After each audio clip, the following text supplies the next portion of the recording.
Assessment sa tigil pasada at ang paghuli sa mga sasakyang gumagamit ng protocol plates, ating pag-uusapan kasama si Attorney Romando Artes, Acting Chairman ng MMDA. Magandang tanghali, sir. Magandang tanghali po, Miss Nina, at sa inyong taga-subaybay. Attorney, ano po ang assessment ninyo sa patuloy na tigil pasada ng ilang transport groups na nagsimula noong Lunes? Masasabi po ba natin na naging matagumpay ang ating pagtugon upang hindi maparalisa ang mga biyahe sa Metro Manila? Opo, yung unang-una po yung sa unang 3 araw ng tigil pasada ng piston ay naging mapayapa naman po. May mga ilang insidente lamang naman po ng report ng insidente ng harassment na agad naman pong na-address ng ating kapulisan na hindi naman po na uwi sa any violence. Insofar as the disruption naman po sa pampublikong transportasyon, masasabi ko rin po na minimal yung effect dahil agad pong natutugunan ng Interagency Task Force on Tigil Pasada yung pangangailangan po or kakulangan sa pampublikong transportasyon dahil po sa strike na ginawa. Meron po tayong inihanda na nasa total na 686 na sasakyan para po tumugon nga sa mga pasahero na walang masakyan. At out of that number, wala pa po yatang 100 yung aming na-dispatch. So masasabi ko po with certainty and confidence na napaghandaan po ito ng pamahalaan at maganda po yung naging tugon natin para po ma-minimize yung epekto po ng tigil pasada. Sa ngayon po, wala po kaming nararamdaman na epekto noong tigil pasada ng isang grupo na maglalas daw po hanggang bukas. In fact, wala na po kaming na-dispatch na sasakyan na despite na nakahanda pa rin yung 600 plus na assets natin, ay wala na po kaming na-dispatch dahil wala naman po kaming nakitang epekto nito pong tigil pasada. Okay, sir, ano po yung mga lugar na nakita nyo nung mga nakaraang araw na kahit na sabi nyo walang masyadong epekto, yung pinaka-apektado sa strike? Ang tatlo po sigurong pinaka-apektado ay Malabon, Caloocan at yung Parañaque. Pero aside from that, meron pong ilang maliliit na pickets na ginawa na nasa 12 to 13 areas po. Pero mga pocket lang po mga 20 to 30 na demonstrators. Pero yung pong marami kaming na service na mga mananakay na naghihintay po ng masasakyan na ating pong tinugunan ay masasabi kong Malabon, Caloocan at Parañaque. Hanggang ngayon po ba ay apektado pa rin po ang mga lugar na ito? Wala na po. In fact, wala na nga po kaming dinispatch na libreng sakay ngayong araw po na ito. Ano po ang mas... As of this morning, Miss Nina. Attorney, ano po yung mas matindi yung kailangang resolution? Yung naunang strike ng piston o yung ngayon ng manibela? Yung mas apektado po ang ating ang publiko? Mas organized po at mas maraming nag-participate sa tigil pasada po ng piston. Dito po sa Manibela, as I've said, hindi po namin maramdaman, hindi nga po namin alam kung meron pang sumama. I see. Okay, so maganda pong balita yan, lalo na po sa ating mga commuters na napeperwisyo po dahil sa strike na ito. Sa ibang usapin naman po, base sa inyong pag-uusap ni House Secretary General Reginald Velasco, ano po ang layunin ng panghuhuli sa mga sasakyan na gumagamit ng plakang may number 8 at pagkumpiska sa mga ito? Opo, unang-una po, inihag po ni Secretary General Reggie Velasco sa atin na wala po palang na-issue na protocol plates for this Congress sa mga congressman. So technically, lahat po ng mga nakikita natin sa sasakyan na meron pong 8 na plaka ay hindi po otorisado. So nirequest niya po sa atin, sa MMDA, na tulungan sila na i-apprehend ito pong gumagamit ng 8 na plaka at makuha po yung mismong plate para po wag mag-proliferate, wag pong magamit sa pang-aabuso, whether or not sitting congressman yung pong gumagamit. So, hinihintay ko po yung kanyang formal na request sa atin. I-manifest po natin sa kanya yung ilang mga concerns natin na sabi ko po, mas maganda na nakalagay in black and white para po maiwasan yung kalituhan. Yan po yung magamit ng ating mga enforcers in case po na mag-apprehend po tayo ng sino man na gumagamit nitong 8 na protocol plates. Okay, so wala naman palang kailangang gumamit ng number 8 na plate sa ngayon. What about yung ibang numbers like 4, 5, 6? Meron pong EO na inisyo naman po ang ating dating Pangulong Gloria Macapagal Arroyo na nagsasabi kung sino-sino yung mga pwedeng gumamit ng protocol plates at kung anong number yung naka-assign sa kanila. Like Pangulo, 1, BCA Presidente, 2, ang Senate President, 3, ang Speaker of the House, 4, Chief Justice, 5, 6, mga Cabinet Secretaries, 7 Senators, and 8 Congressmen. And sunod-sunod po yan. At malinaw po doon kung sino yung pwedeng gumamit. Pero ang kailangan po, hindi naman po kung ikaw ay secretary, pwede kang magpagawa ng protocol plate at ikabit mo yan sa sakyan mo. Kailangan pa rin po dumaan po yan sa LTO. At sila yung magpapagawa ng plaka.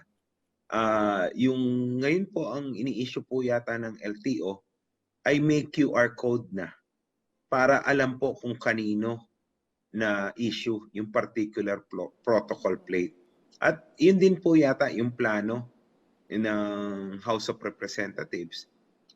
Next year, mag-i-issue na raw po sila ng protocol plates na may mga security features kasama po yung QR code para madaling ma-determine kung kaninong specific na congressman na issue ang particular protocol plate po na may number 8.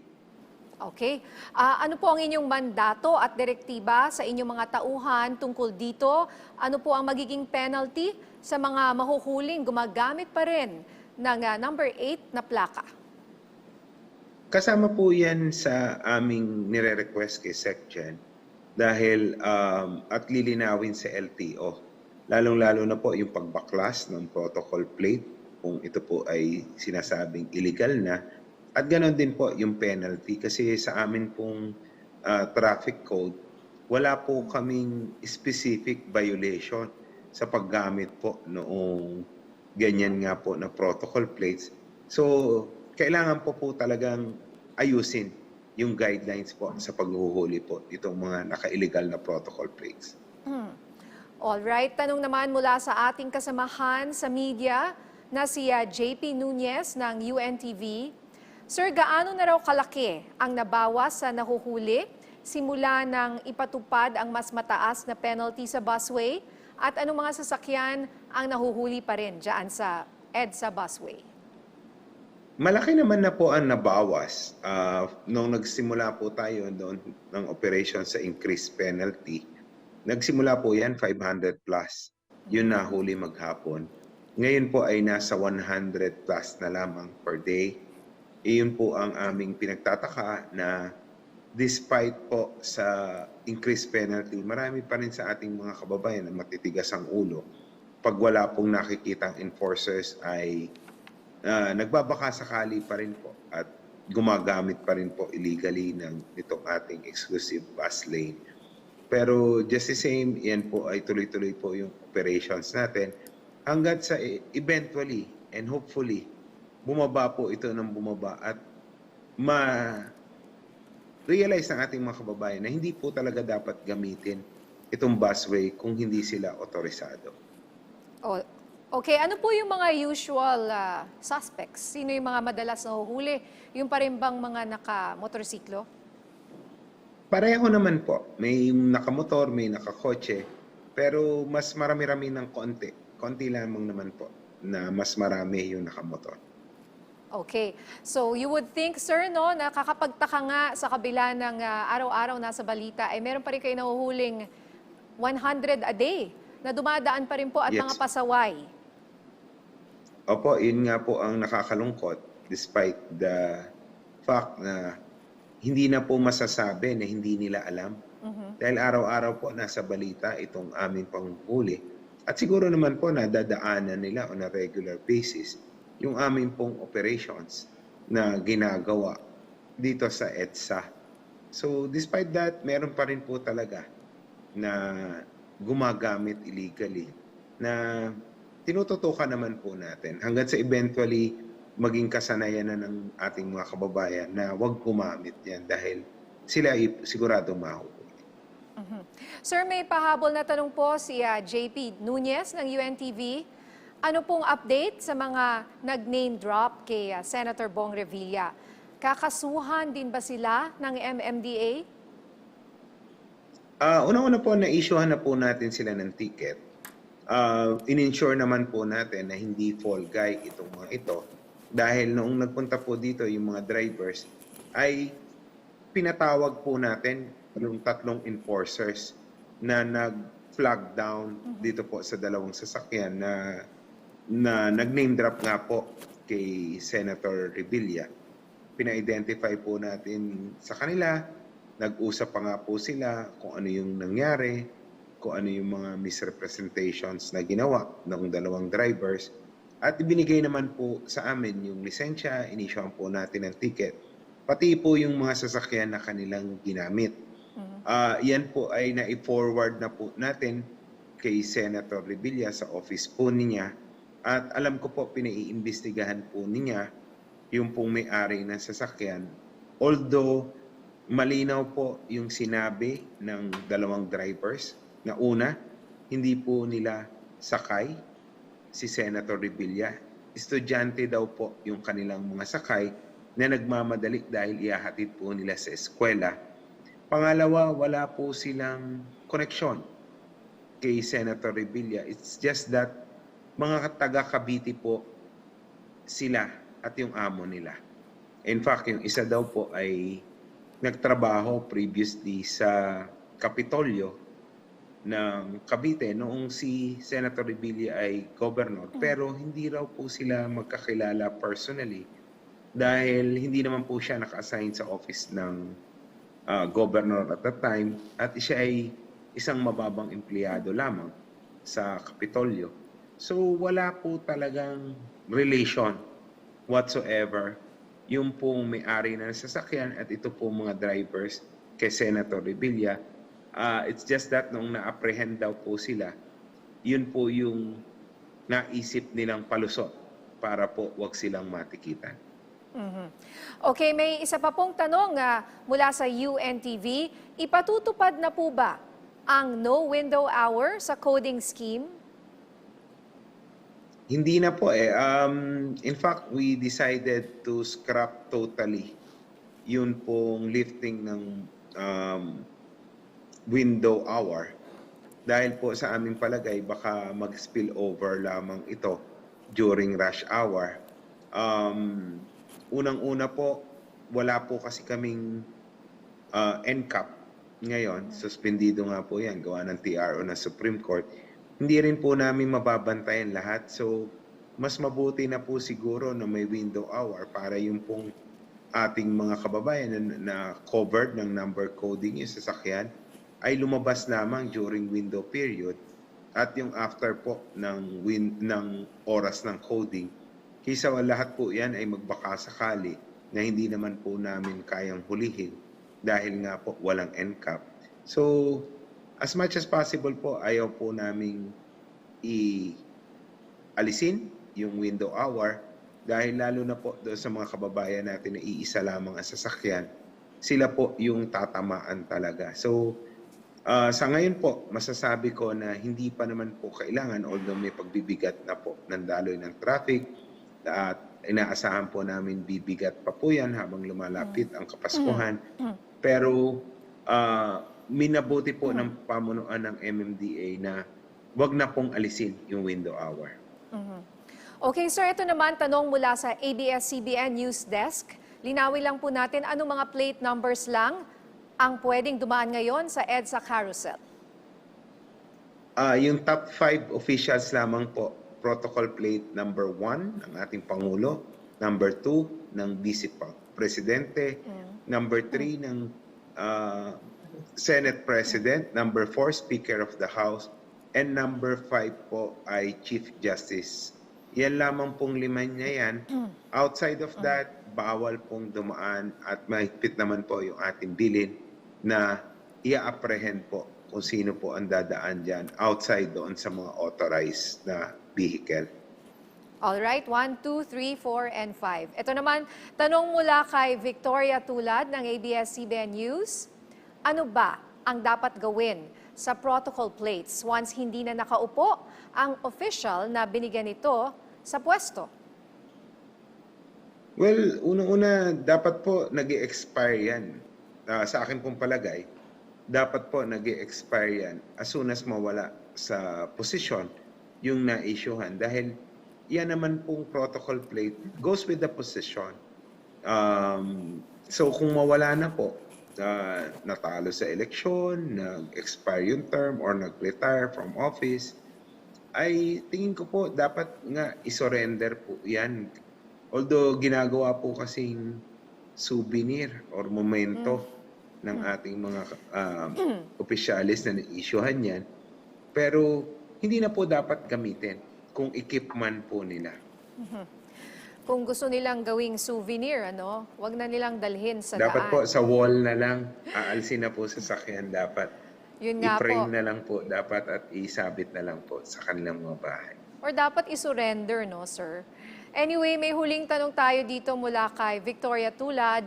Ano ang parusa sa mga gumagamit ng expired or dubious na mga protocol plate? Well, yun nga po yung kailangan namin linawin at aking pinaaral sa ngayon dahil wala nga po yan sa aming traffic code, yung pong paggamit ng protocol plates na expired or hindi otorisado. So, kailangan po naming hanapan ng violation yan. Ko-consult din po namin ng LTO dahil in effect po, medyo may mali po sa paggamit nitong expired na protocol plates. Aalamin po namin, inire-research po namin maigi kung saan po siya papatak na violation. At ganoon din po kung wala man sa aming traffic code, ay sigurado naman po meron kaukulang penalty po yan under the LTO rules and regulations po. Okay, sir, hingi naman po kami ng update sa inyong mga paghahanda para sa inaasahang pagsisikip pa ng trapiko dahil sa Christmas rush ngayong taon. Opo, marami naman na po tayong nailatag na mga polisiya. Unang-una po, yung mga ipinagbabawal na natin, yung paghukay sa karsada, except po yung mga priority projects talaga ng pamahalaan at yung pong mga emergency repairs tulad po ng ating mga water concessionaires. Kung may tubo pong nabutas, hindi naman po pwedeng hindi gawain ang mga yan or yung mga tulay na delikado na pwede pong bumagsak, kailangan mga emergency repairs. Yan po ay ating pinapayagan pero naglalatag po tayo ng traffic management plan para po ma-manage yung dulot na pagbibigat nitong mga paggawa na ito. Nagkaroon na rin po tayo ng adjustment sa mall hours. Nagbabawal po tayo ng mall-wide sale during weekdays. At ganoon din po yung mga deliveries po ay sa gabi na lamang natin pinapayagan. Among others, ito po yung mga policies po na ating inilatag bilang paghahanda. At ganoon din po sa aming enforcers, in-extend na po natin yan hanggang alas 12 ng gabi, yung duty po ng ating mga enforcers. Alright, mensahe nyo na lang po sa ating mga kababayan na nakatutok ngayon. Opo, kung makikita nyo po may nag-viral na video na kung saan yung pong isang nagmumotor ay mukhang sadyang binangga ng isang nakakotse. ang akin pong advice sa ating pong mga kababayan sa inyo pong paglabas at paggamit ng kalsada, magbaon po tayo ng mahabang pasensya. Yung pong mga konting gitgitan, singitan, magpalagpasan po tayo at wag na po sanang umabot doon po sa sakitan.